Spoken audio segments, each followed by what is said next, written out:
Hello बच्चों, इस video में हम लोग 11th क्लास के फिजिक्स का एक नया चैप्टर पढ़ने जा रहे हैं। चैप्टर का नाम है ठोसों के यांत्रिक गुण यानी मैकेनिकल प्रॉपर्टीज ऑफ सॉलिड। बाद में हम द्रवों के लिए भी पढ़ेंगे, गैसों के लिए भी पढ़ेंगे, वो अगले चैप्टर्स में हम पढ़ने वाले हैं। इस चैप्टर में हम पूरी तरह से ठोस पे निर्भर हैं कि ठोस के यांत्रिक गुण को हमें समझना है। मुख्यतः जो हम प्रॉपर्टीज पढ़ने वाले हैं, यांत्रिक गुण पढ़ने वाले हैं, वो है प्रत्यास्थता यानी कि इलास्टिसिटी। प्रत्यास्थता यानी कि इलास्टिसिटी। तो इस चैप्टर का हमारा पूरा जो कोर कॉन्सेप्ट है वो प्रत्यास्थता है, इसी को हमें पढ़ना है, इलास्टिसिटी को पढ़ना है। मैकेनिकल प्रॉपर्टीज ऑफ सॉलिड्स, उसमें क्या पढ़ने वाले हैं? इलास्टिसिटी यानी कि प्रत्यास्थता की बात करने वाले हैं। चलिए प्रत्यास्थता को समझते हैं। प्रत्यास्थता को समझने की कोशिश करते हैं कि प्रत्यास्थता है क्या, इलास्टिसिटी है क्या। अगर आप एक स्प्रिंग को देखते हैं, ऐसे बहुत सारी चीजें आपने देखा होगा। हम एक स्प्रिंग का एग्जांपल लेके चल रहे हैं कि अगर एक स्प्रिंग को हम लोग खींचते हैं या फिर दबाते हैं, तो खींचने या दबाने के बाद जैसे हम उसको छोड़ते हैं, क्या दिखता है कि अगर हम दबा रहे हैं तो वापस वो लंबा होकर फैल जाता है, और अगर फैला के छोड़ते हैं तो वापस सिकुड़ जाता है, अपनी प्रारंभिक लंबाई को प्राप्त कर लेता है। तो ऐसे कहीं भी अगर किसी वस्तु के आकार या आकृति में हम परिवर्तन करते हैं फोर्स अप्लाई करने के बाद, और फोर्स को हटा देते हैं, बल को हटा लेते हैं, तो वापस अपने आकार को, आकृति को प्राप्त कर लेता है। तो ऐसी वस्तुओं को हम प्रत्यास्थ वस्तुएं कहते हैं। क्या कहते हैं? प्रत्यास्थ कहते हैं। यानी उनके अंदर प्रत्यास्थता का गुण है, उनके अंदर इलास्टिसिटी है। उनके अंदर क्या है? इलास्टिसिटी है। और जो फोर्स हम लगा करके इनके आकार को बदलते हैं, आकार या आकृति को बदलते हैं, उस फोर्स को, उस बल को भी एक नाम दिया गया विरूपक बल। क्या नाम दिया गया? विरूपक बल। उस बल को क्या नाम देते हैं? विरूपक बल। विरूपक बल इंग्लिश में बोलेंगे डिफॉर्मिंग फोर्स।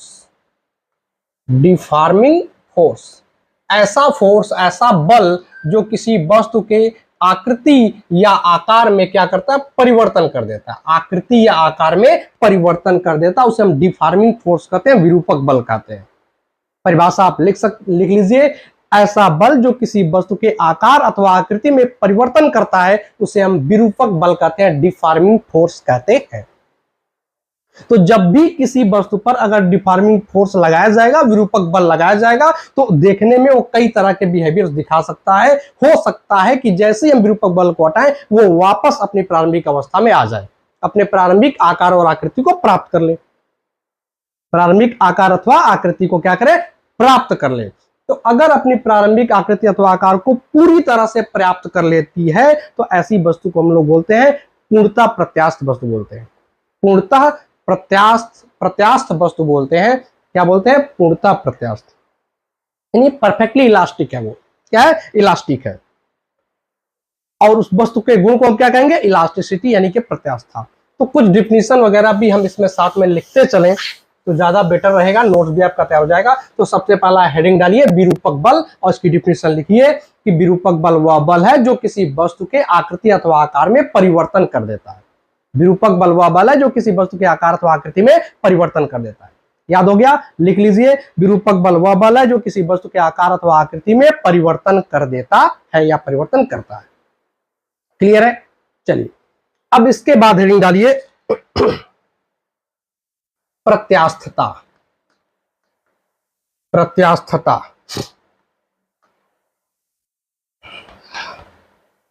इलास्टिसिटी।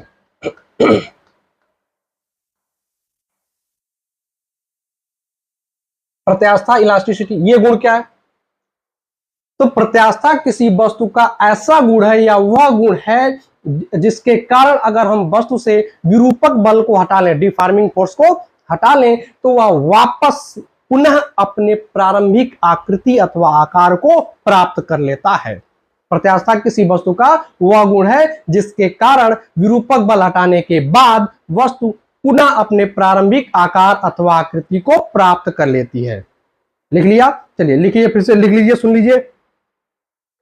किसी वस्तु का वह गुण जिसके कारण, लिख देते हैं, किसी वस्तु का वह गुण, किसी वस्तु का वह गुण जिसके कारण, जिसके कारण विरूपक बल हटा लेने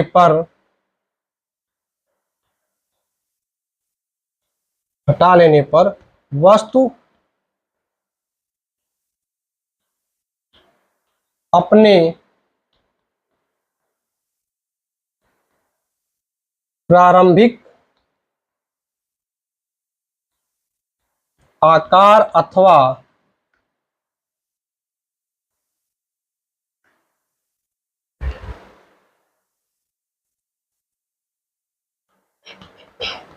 आकृति को प्राप्त कर लेती है। यहाँ पे एक शब्द दिख रहा होगा आपको, आकार और आकृति, ये दो शब्द हैं, इनमें कंफ्यूजन नहीं होना चाहिए। ये है मैथ का टॉपिक, मैथ के ज्योमेट्री में हम लोग पढ़ते हैं, ज्यामिति में पढ़ते हैं।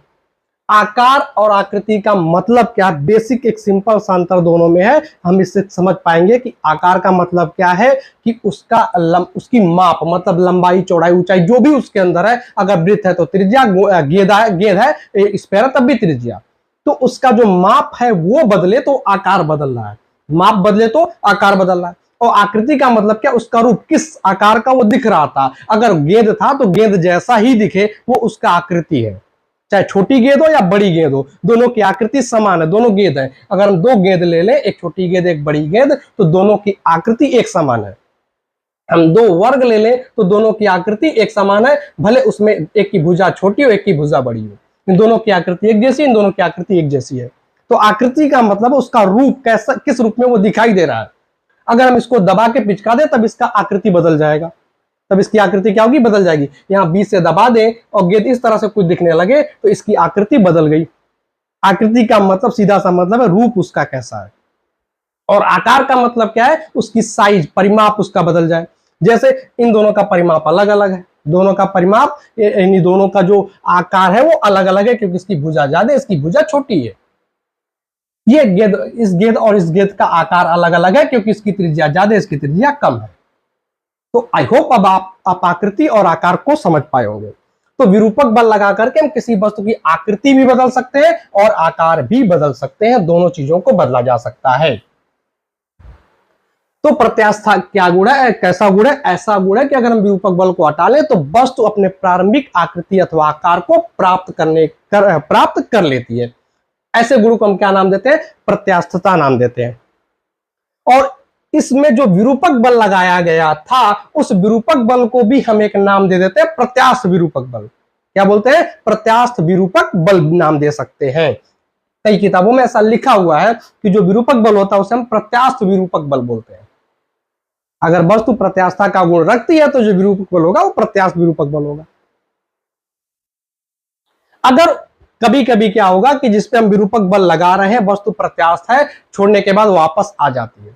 लेकिन अगर विरूपक बल के मान को बहुत ज्यादा बढ़ा दे तो ऐसा हो सकता है कि वस्तु अपने प्रत्यास्था का गुण खो दे और वापस ना आ पाए। ऐसा होता है, वस्तु प्रत्यास्था का गुण खो देती है, वापस नहीं आने पाती है। तब उस विरूपक बल को हम प्रत्यास्थ विरूपक बल का नाम नहीं देंगे, क्योंकि हमने उसकी सीमा से, उसकी लिमिट से ज्यादा लगा दिया। तो ऐसे हम हेडिंग बोल सकते हैं कि प्रत्यास्था की एक सीमा होती है, प्रत्यास्था की एक सीमा होती है। चलिए, तो आगे हम प्रत्यास्था की सीमा पे भी बात करने वाले। अभी हमने प्रत्यास्था का डिफिनेशन लिख लिया।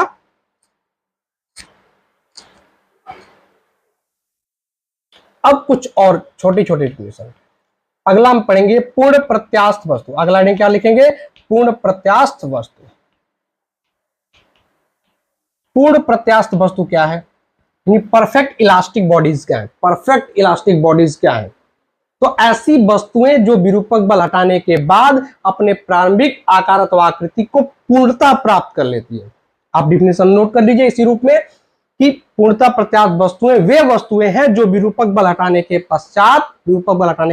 पश्चात अपने प्रारंभिक आकृति अथवा आकार को पूर्णता प्राप्त कर लेती है। पूर्णता मतलब जितना था उतना वापस आ जाएगा, उसमें थोड़ा सा भी अंतर नहीं रहेगा। जो उसकी आकृति और आकार थी पूर्णतः उसमें वापस आ जाएगा, तब उसे हम क्या कहेंगे, पूर्ण प्रत्यास्थ वस्तु कहेंगे, परफेक्ट इलास्टिक बॉडी कहेंगे।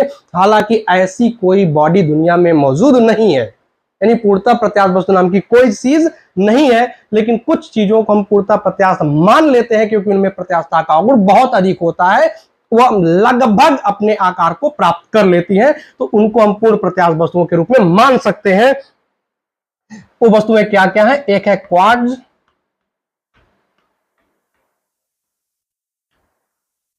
फास्फर ब्रॉन्ज,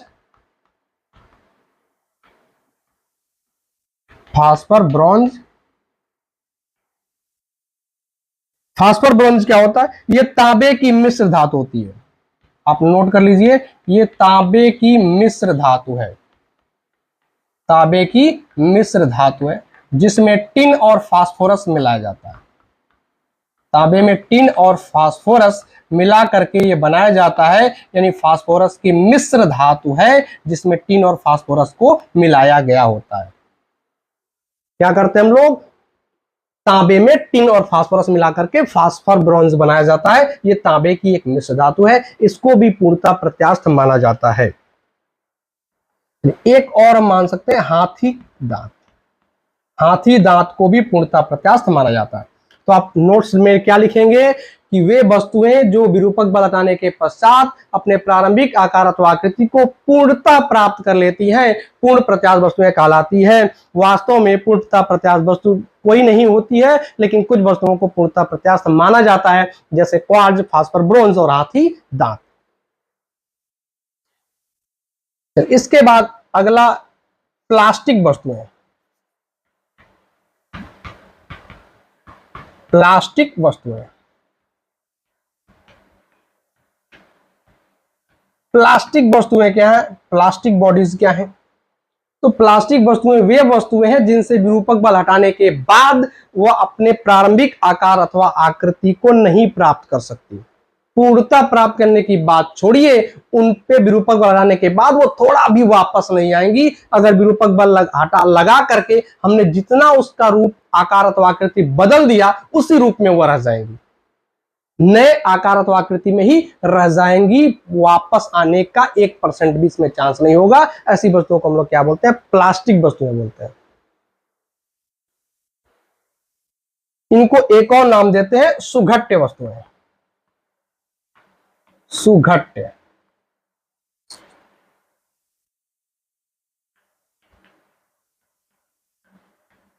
प्लास्टिक वस्तुएं या सुघट्य वस्तुएं इनको कहा जाता है। तो वे वस्तुएं जो विरूपक बल हटाने के पश्चात अपने प्रारंभिक आकार अथवा आकृति को प्राप्त नहीं कर सकती हैं, इनके पास कोई ऐसा गुण नहीं होता, या कह सकते हैं प्रत्यास्थता का गुण नहीं होता, ऐसे भी लिख सकते हैं। ऐसी वस्तुएं जिनमें प्रत्यास्थता का गुण नहीं होता, प्रत्यास्थता का गुण नहीं होता है, उन्हें हम क्या कहते हैं? प्लास्टिक वस्तुएं कहते हैं, सुघट्य वस्तुएं कहते हैं। इनके भी एग्जाम्पल की अगर बात करें तो एक गीली मिट्टी या कीचड़ बोल सकते हैं। गीली मिट्टी,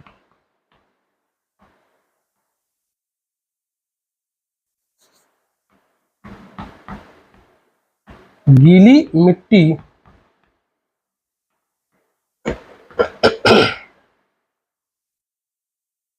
और क्या होगा? मोम का टुकड़ा, मोम का टुकड़ा और पुट्टी, ये तीनों हमारे प्लास्टिक वस्तुओं के एग्जाम्पल हम लोग लिख सकते हैं।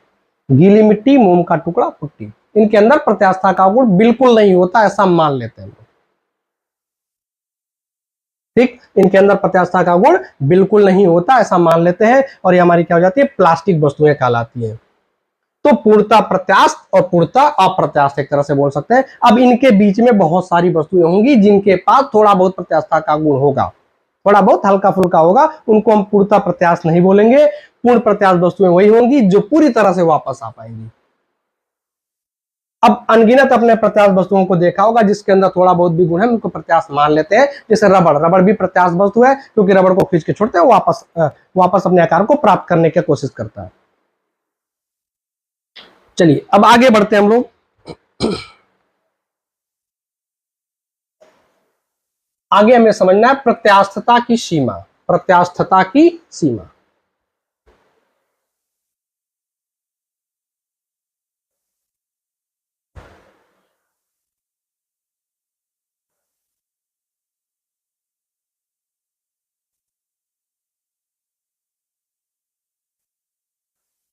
प्रत्यास्था की सीमा, लिमिट ऑफ इलास्टिसिटी।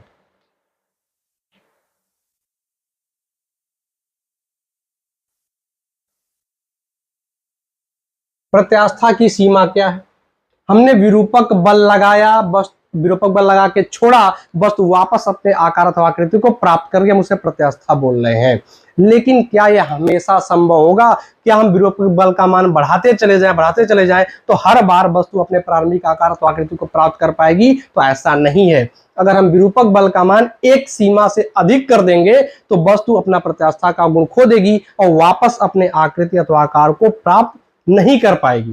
यानी हम कह सकते हैं प्रत्यास्था की एक सीमा है, यानी विरूपक बल एक निश्चित सीमा तक ही लगा करके हम प्रत्यास्था का गुण मौजूद रख सकते हैं, यानी शो कर सकता है, प्रदर्शित कर सकता है वस्तु। अगर विरूपक बल का मान उससे हम अधिक कर देंगे तो प्रत्यास्था का गुण समाप्त हो जाता है। तो क्या लिखेंगे? विरूपक बल की वह अधिकतम सीमा। चलिए नोट कर लेते हैं, विरूपक बल की वह अधिकतम सीमा, विरूपक बल की वह अधिकतम सीमा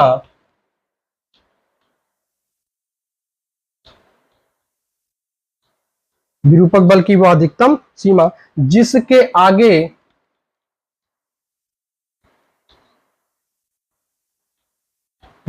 आगे बल बढ़ाने पर,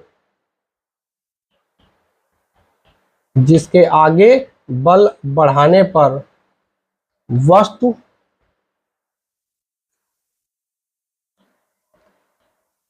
अपनी प्रारंभिक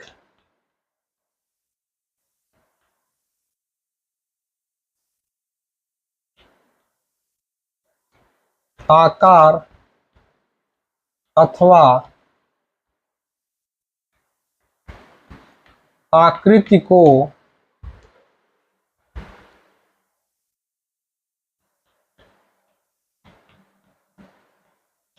प्राप्त नहीं कर पाती है, प्रत्यास्थता की सीमा कहलाती है। प्रत्यास्थता की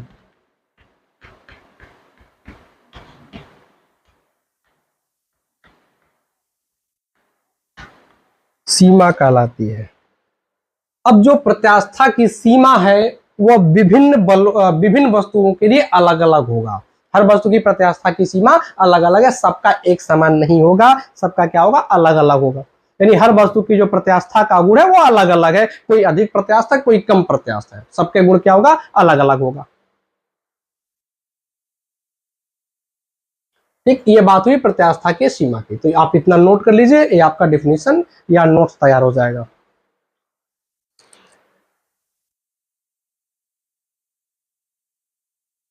चलिए अब थोड़ा सा और समझने की कोशिश करते हैं कि जो वस्तु के अंदर प्रत्यास्था का गुण है वो वास्तव में आ कैसे रहा है, प्रत्यास्था का गुण वास्तव में कैसे आ रहा है। तो इसके लिए एक हम मॉडल समझते हैं, spring ball model. Spring ball model मतलब क्या है इसका? कि जो दो कण जिनसे मिलकर के पदार्थ बना हुआ है, अनगिनत कणों से मिलकर के पदार्थ बना हुआ है, तो उसमें हम दो कण को देखें जिसको हम क्या बोल सकते हैं? परमाणु बोल सकते हैं। तो ये जो दो परमाणु हैं इनके बीच जैसे एक स्प्रिंग जुड़ा हो, क्या जुड़ा हो? स्प्रिंग। अगर हम दो बॉल ले लें उसको स्प्रिंग से जोड़ दें, क्या करें? स्प्रिंग से जोड़ दें। अब इसमें हम क्या देखेंगे कि जब हम इन बॉल्स को खींचेंगे, दोनों बॉल्स को क्या करेंगे? खींचेंगे, नहीं स्प्रिंग फैलेगा, स्प्रिंग फैलेगा। तो जब इसको हम खींच रहे होते, अब जैसे मान लिया अभी ये स्वतंत्र रूप से ऐसे पड़ा हुआ है, साम्यावस्था में ऐसे पड़ा हुआ है, इस पर कोई बल नहीं लग रहा है, न स्प्रिंग को खींचा गया ना दबाया गया। तो जब ये साम्य अवस्था में है तो इन दोनों के बीच कोई बल नहीं है, ना तो आकर्षण है ना तो प्रतिकर्षण है, ये ऐसे स्थिर पड़ा हुआ है। लेकिन जैसे ही हम दोनों को खींच करके इस लंबाई में वृद्धि करते हैं, स्प्रिंग की लंबाई को बढ़ाते हैं, तो जब हम स्प्रिंग की लंबाई को बढ़ाते हैं तब ये दोनों बॉल्स वापस आना चाहते हैं, पास आना चाहते हैं, क्योंकि स्प्रिंग इनको खींचने का काम करता है।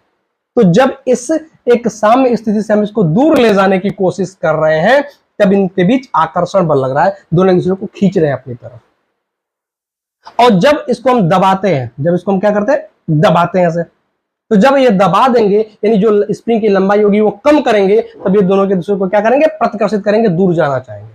तो ऐसा ही सेम होता है पदार्थ के अंदर, क्योंकि जो पदार्थ के अणु हैं या कण हैं या परमाणु हैं, अगर वह एक निश्चित दूरी पर है, साम्य अवस्था में है, तो उनके बीच कोई बल नहीं लगा होता है। लेकिन जैसे हम विरूपक बल लगा करके उनके आकृति अथवा आकार को बदलने का प्रयास करते हैं, तो उस समय दोनों एटम्स के बीच की जो दूरी होगी वो बदलेगी। उनके बीच की दूरी क्या होगी? बदलेगी। तो जब हम दबाएंगे तो दूरी कम होगी, उस समय दोनों एक दूसरे को प्रतिकर्षित करने लगेंगे, और जब खींचेंगे, दोनों के बीच की दूरी बढ़ाने का प्रयास करेंगे, उस समय दोनों एक दूसरे को आकर्षित करने लगेंगे। इसीलिए जब हम स्प्रिंग को या किसी प्रत्यास्थ वस्तु को खींचते हैं, तो वो वापस सिकुड़ करके अपने प्रारंभिक आकार को प्राप्त करना चाहता है, और जब दबाते हैं तो फैल करके वो प्रारंभिक आकार को प्राप्त करना चाहता है। तो जो दो एटम्स, दो कणों के बीच का जो बॉन्डिंग है, दोनों के बीच का जो जुड़ाव है, वो ठीक एक स्प्रिंग की तरह से व्यवहार करता है। दो कणों के बीच का जो बल लगता है दोनों के बीच, वो एक स्प्रिंग की भांति व्यवहार करता है कि एक निश्चित दूरी से कम करने पर प्रतिकर्षण होने लगता है, और निश्चित दूरी से अधिक करने पर आकर्षण होने लगता है। और जब उस साम्य अवस्था में निश्चित दूरी पर है, तो वहां पे कोई बल नहीं है, बल शून्य हो जाता है। तो प्रत्यास्थता का गुण इस वजह से आता है, ऐसा एक्सप्लेन किया जा सकता है। तो हमने प्रत्यास्थता की सीमा भी समझ लिया। चलिए, तो अब हम अभी तक हमने क्या देखा कि अगर हम किसी वस्तु पे बल लगा रहे हैं तो उसका आकार बदल रहे हैं, विरूपक बल लगा करके आकार अथवा आकृति बदल रहे हैं, तो वो वापस आ जा रहा है।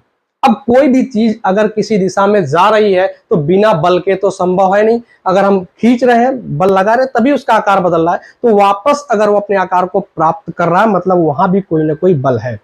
यानी हम ऐसे बोलते हैं कि जब किसी वस्तु पे हम विरूपक बल लगा रहे होते हैं, प्रत्यास्थ वस्तु पर विरूपक बल लगा रहे होते हैं, तो विरूपक बल के विपरीत, विरूपक बल के विपरीत, अगर हम विरूपक बल इधर लगा रहे हैं तो इसके विपरीत इधर, अगर विरूपक बल इधर लगा रहे हैं तो उसके विपरीत इधर, बराबर और विपरीत, विरूपक बल के विपरीत एक उसी के बराबर, विपरीत और उसी के बराबर एक बल उत्पन्न हो जाता है, जिसे हम प्रत्यानयन बल कहते हैं। जिसे हम क्या कहते हैं? प्रत्यानयन बल कहते हैं, रीस्टोरिंग फोर्स कहते हैं। प्रत्यानयन बल, रीस्टोरिंग फोर्स कहते हैं। तो नेक्स्ट हेडिंग आप डालेंगे प्रत्यानयन बल, प्रत्यानयन बल और रीस्टोरिंग फोर्स।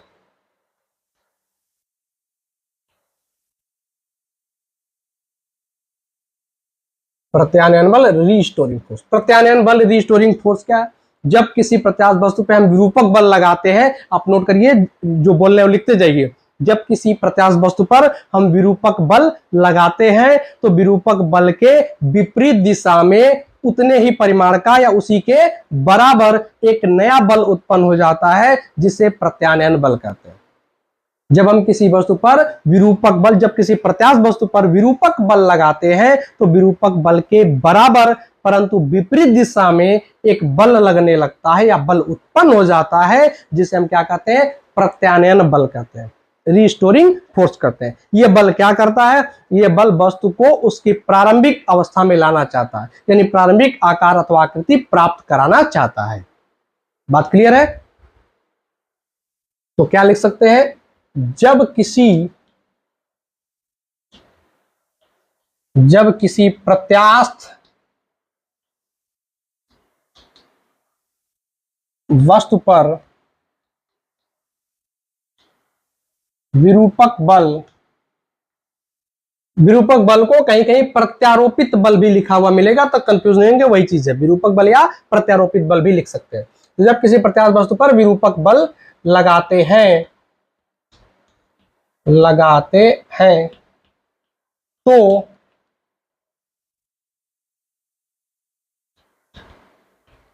इसी के बराबर परंतु विपरीत दिशा में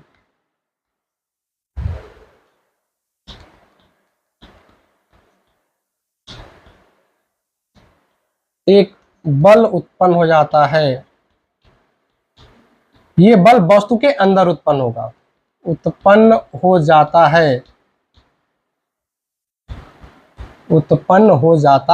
है, जिसे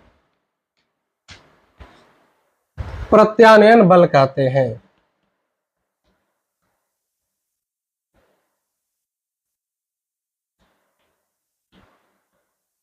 जिसे प्रत्यानयन बल कहते हैं, रीस्टोरिंग फोर्स कहते हैं। प्रत्यानयन बल का काम क्या है? वस्तु को उसकी प्रारंभिक आकार अथवा आकृति प्रदान कराने में हेल्प करना, ये इसका काम है, सिंपल सा काम है।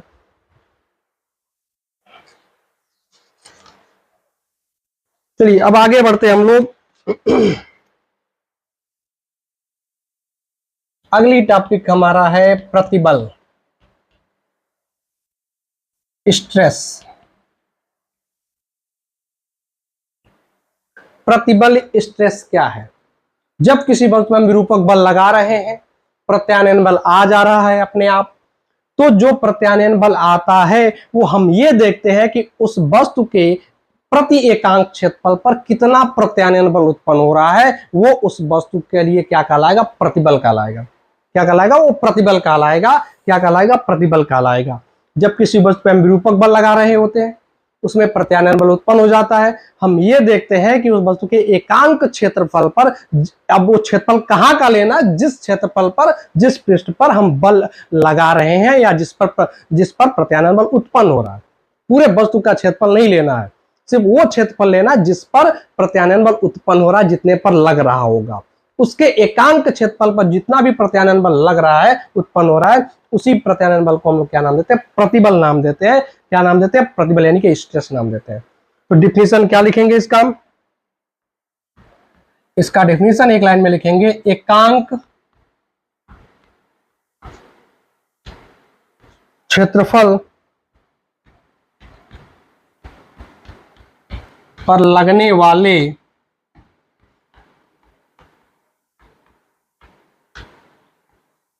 प्रत्यानयन बल को प्रतिबल कहते हैं। प्रतिबल कहते हैं। एकांक क्षेत्रफल पर लगने वाले प्रत्यानयन बल को प्रतिबल कहते हैं। तो अगर हम प्रतिबल का सूत्र लिखें तो प्रतिबल बराबर क्या हो जाएगा? बल बटे क्षेत्रफल, या ऐसे कह सकते हैं प्रत्यानयन बल बटे क्षेत्रफल। प्रत्यानयन बल बटे क्षेत्रफल, वह क्षेत्रफल जिस पर प्रत्यानयन बल लगेगा। प्रत्यानयन बल को F से लिख दें और क्षेत्रफल को A से, तो प्रतिबल बराबर F बटे, प्रतिबल बराबर F बटे A, जहां यह प्रत्यानयन बल है और ये क्या है? उस पृष्ठ का क्षेत्रफल है जिस पर प्रत्यानयन बल उत्पन्न हो रहा है। चलिए इसके मात्रक और विमीय सूत्र भी हम निकाल सकते हैं। मात्रक, F का मात्रक, बल का मात्रक न्यूटन, और A का होगा मीटर स्क्वायर, तो न्यूटन प्रति मीटर स्क्वायर।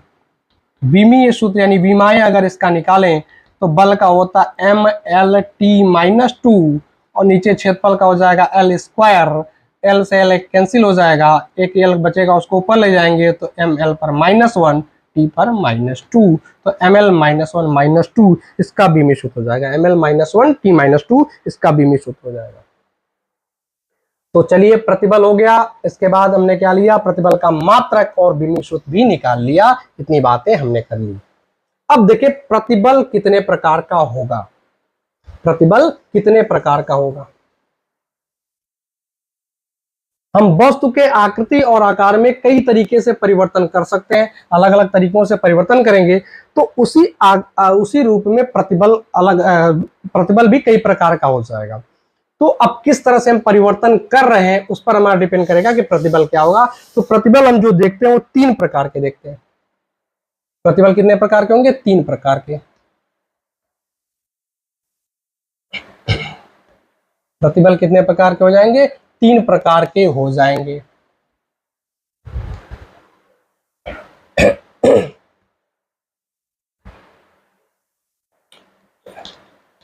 पहला है अनुदैर्घ्य प्रतिबल।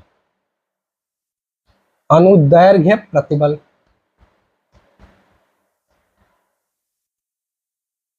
लॉन्गिट्यूडिनल,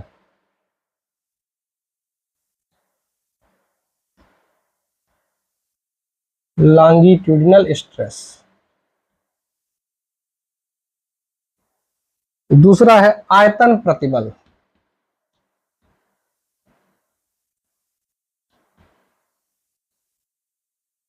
जिसको वॉल्यूम स्ट्रेस या बल्क स्ट्रेस कहा जाता है। बल्क स्ट्रेस या वॉल्यूम स्ट्रेस भी बोल सकते हैं। इसको एक और नाम देते हैं जलीय प्रतिबल भी इसको कहा जाता है, लिखा हुआ किताबों में आपको मिल जाएगा जलीय प्रतिबल, यानी हाइड्रोलिक स्ट्रेस। Hydraulic stress. तीसरा जो है वो है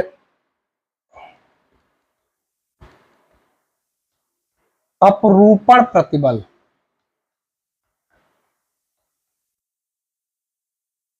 जिसको क्या बोलेंगे, शियरिंग स्ट्रेस।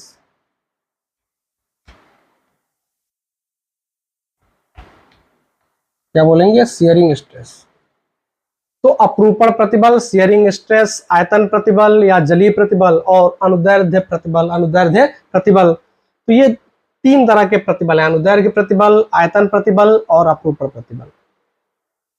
ये तीन प्रकार के प्रतिबल हैं जो तीन तरह से वस्तु के आकार अथवा आकृति को परिवर्तित कर सकते हैं। इसका मतलब जो आकृति परिवर्तन होगा या आकार में परिवर्तन होगा वो तीन तरीके से हो जाएगा। तीन तरह के प्रतिबल और तीन तरह के परिवर्तन। अब जो परिवर्तन होता है उससे हम नया एक नाम देंगे, विकृति। जो परिवर्तन होगा उसे हम क्या देंगे, एक नया नाम देंगे जिसे हम विकृति नाम से पढ़ेंगे। तो विकृति भी तीन तरह की हो जाएगी। अभी नेक्स्ट टॉपिक में हम विकृति पे चर्चा करेंगे। अभी हम प्रतिबल को समझने की कोशिश करते हैं। अनुदैर्घ्य प्रतिबल कब होगा, इसको भी देखें तो ये दो तरह का हो जाएगा। अनुदैर्घ्य प्रतिबल भी कितने तरह का हो जाएगा, दो तरह का हो जाएगा। एक होगा तनन प्रतिबल। तनन प्रतिबल जिसको इंग्लिश बोलेंगे टेंसाइल स्ट्रेस। और दूसरा होगा संपीड़न प्रतिबल। संपीड़न प्रतिबल यानी कंप्रेसिव स्ट्रेस। कंप्रेसिव स्ट्रेस, ये दो तरह का हो जाता है। अब तनन प्रतिबल कब है, जब हम विरूपक बल इस प्रकार से लगा रहे हो कि वस्तु की लंबाई में परिवर्तन हो, या एक विमा उसकी ले ले हम, चाहे वस्तु में लंबाई चौड़ाई ऊंचाई तीनों हो सकता है, तो किसी एक में परिवर्तन कर रहे हैं, उसकी लंबाई में परिवर्तन कर रहे हो तो उसकी जो चौड़ाई है या ऊंचाई है या मोटाई है उसमें कोई परिवर्तन न हो रहा हो, सिर्फ एक दिशा में परिवर्तन कर रहे हो, तब उसे हम क्या नाम देंगे, और वो भी वृद्धि कर रहे हैं, खींच करके बढ़ा रहे हो, तो वहां पे जो प्रतिबल उत्पन्न होगा उसे हम तनन प्रतिबल कहेंगे। और जब उसको हम दबा रहे होंगे यानी उसकी लंबाई में कमी कर रहे होंगे, घटा रहे होंगे, तब जो प्रतिबल उत्पन्न होगा उसे हम संपीड़न प्रतिबल कहते हैं।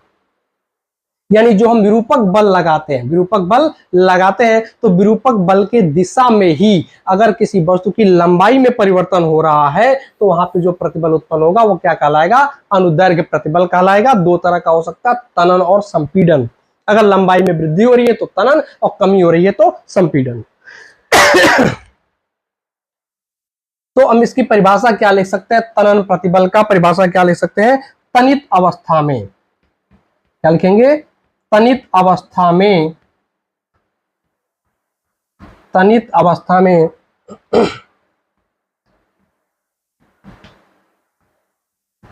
एकांक क्षेत्रफल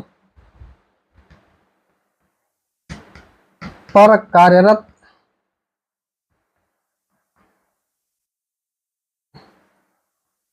प्रत्यानयन बल, पर कार्यरत प्रत्यानयन बल क्या कहलाता है, तनन प्रतिबल कहलाता है। तनन प्रतिबल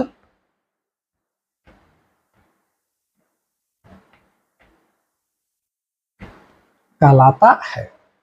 तनित अवस्था में एकांक क्षेत्रफल पर कार्यरत प्रत्यानयन बल को क्या कहते हैं, तनन प्रतिबल कहते हैं।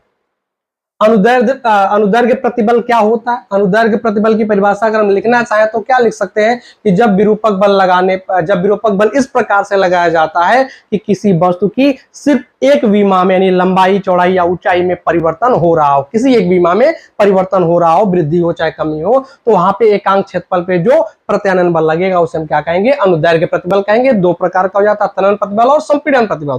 तनित अवस्था में जो एकांक क्षेत्रफल पर कार्यरत प्रत्यानयन बल होगा उसे हम क्या कहेंगे, तनन प्रतिबल कहेंगे। तो इसी का उल्टा इसमें लिख देंगे संपीड़न अवस्था में, या क्या कह सकते हैं, संपीड़न अवस्था में। किस अवस्था में, संपीड़न अवस्था में। बाकी शब्द वैसे ही पूरे रहेंगे जैसे तनन अवस्था में है।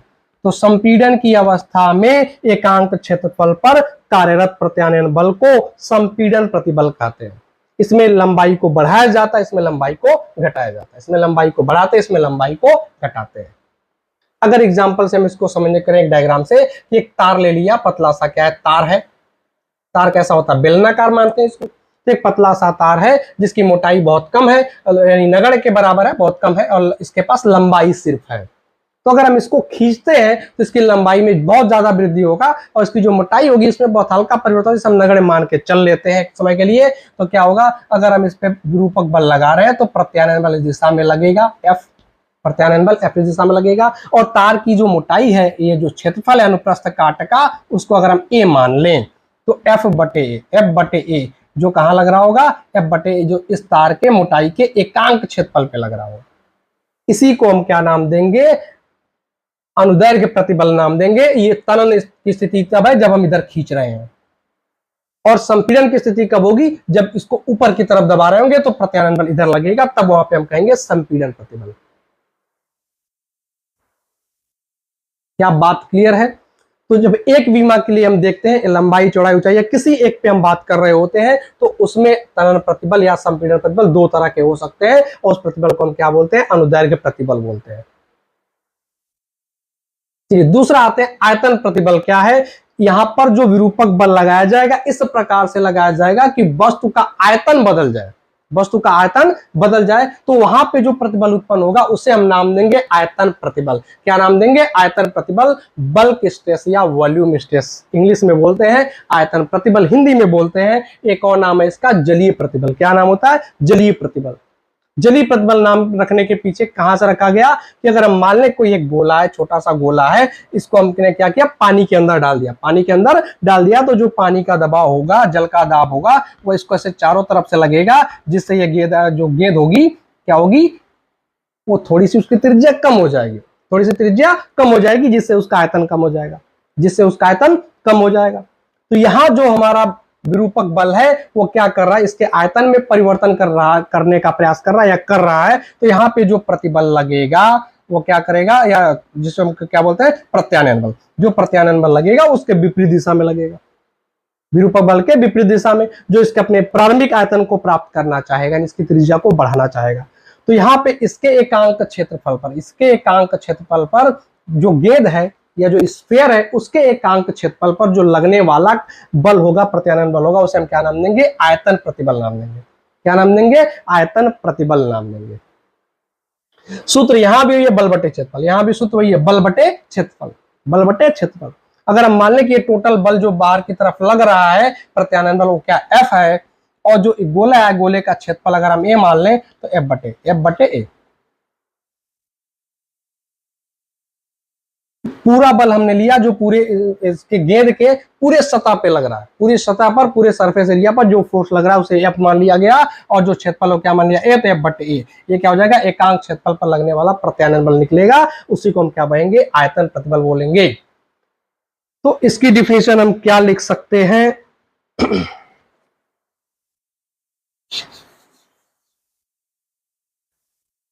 कि जब विरूपक बल इस प्रकार से लगाया गया हो कि वस्तु के आयतन में परिवर्तन हो रहा हो, तो वस्तु के एकांक क्षेत्रफल पर उत्पन्न प्रत्यानयन बल को या लगने वाले प्रत्यानयन बल को आयतन प्रतिबल या बल्क स्ट्रेस या वॉल्यूम स्ट्रेस कहते हैं।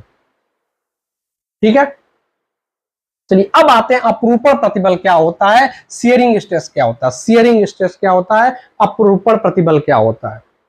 तो अगर कोई एक वस्तु है, जैसे हम एक घन या घनाभ ले लेते हैं, इसको एक आधार इसका फिक्स कर दिया जाए, इसका आधार क्या करें, फिक्स कर दें।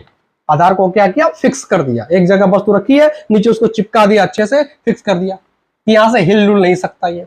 अब इसको सतह को हमने फिक्स किया, इसके विपरीत वाले पर, इस पर यहां से स्पर्शी बल लगा दिया, ऐसे स्पर्श करता हुआ बल, इसको धक्का दे, नीचे फिक्स कर दिया, इधर धक्का दिया। फिर ऐसे कर सकते हैं, फिक्स ना करें तो इस पे इधर की तरफ बल लगाए, इस पे इधर की तरफ बल लगाए, दोनों विपरीत पृष्ठों पर विपरीत बल लगा रहे हैं, एक पे इधर और एक पे इधर, ऐसे विपरीत दिशा में बल लगा दिया। या एक सतह को फिक्स करके दूसरे पे स्पर्शी वाले पे बल लगा रहे, समांतर वाले पे स्पर्शी बल लगा रहे हैं। तो ऐसी स्थिति में क्या दिखेगा कि ये वाला सतह थोड़ा सा आगे, ये वाला जो ऊर्ध्वाधर सतह है जो 90 डिग्री पे खड़ा है अभी, ये थोड़ा सा झुक जाएगा, हल्का सा झुक जाएगा, आगे पहुंच जाएगा ऐसे कुछ।